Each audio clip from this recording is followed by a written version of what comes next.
petit b, on pose d0 égale 0, on verra bien à quoi ça sert, de justifier une égalité. Alors si on regarde bien à gauche, on a la somme des dn à tn, et à droite c'est une double somme. Alors le conseil c'est de partir du côté droit, de partir de la double somme et de chercher à la simplifier, c'est beaucoup plus simple.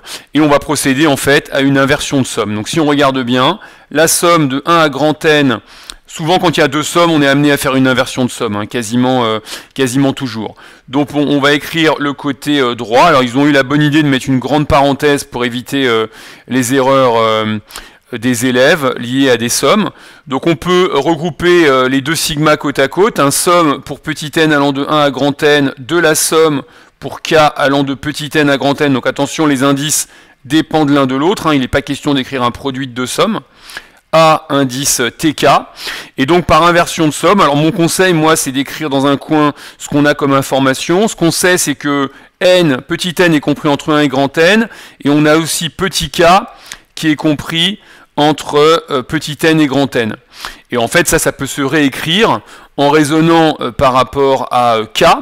On va commencer à sommer par rapport à k. Alors, quelle est la plus petite valeur de k? K, il doit être plus grand que n, mais n lui-même est plus grand que 1. Donc finalement, k, je le fais démarrer à 1. Quelle est la plus grande valeur de k? C'est grand N. Et maintenant, je dois dans un deuxième temps sommer par rapport à petit n. Quelle est la plus petite valeur de petit n? C'est 1. Quelle est la plus grande valeur de petit n? Il y a deux contraintes, grand N ici et k ici. Et le plus contraignant, c'est k. Donc voilà ce que vont être les nouvelles bornes après inversion.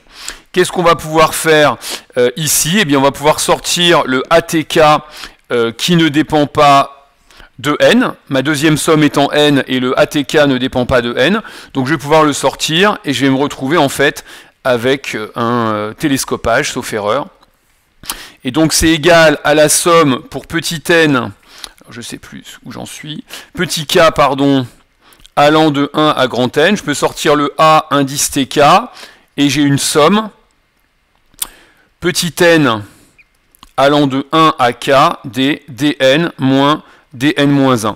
Je reconnais une somme télescopique, les termes vont s'éliminer 2 à 2, et il va me rester dans cette deuxième somme le plus grand terme, c'est-à-dire dk, moins le plus petit terme, c'est-à-dire d0, avec la convention, l'énoncé me l'a dit, que d0 valait 0, et donc on arrive exactement au résultat, c'est la même chose que ce que j'ai ici, sauf que dans l'énoncé, l'indice sommation c'est petit n, et que moi, mon énoncé, c'est k, mais ça change absolument rien, puisque c'est une lettre muette.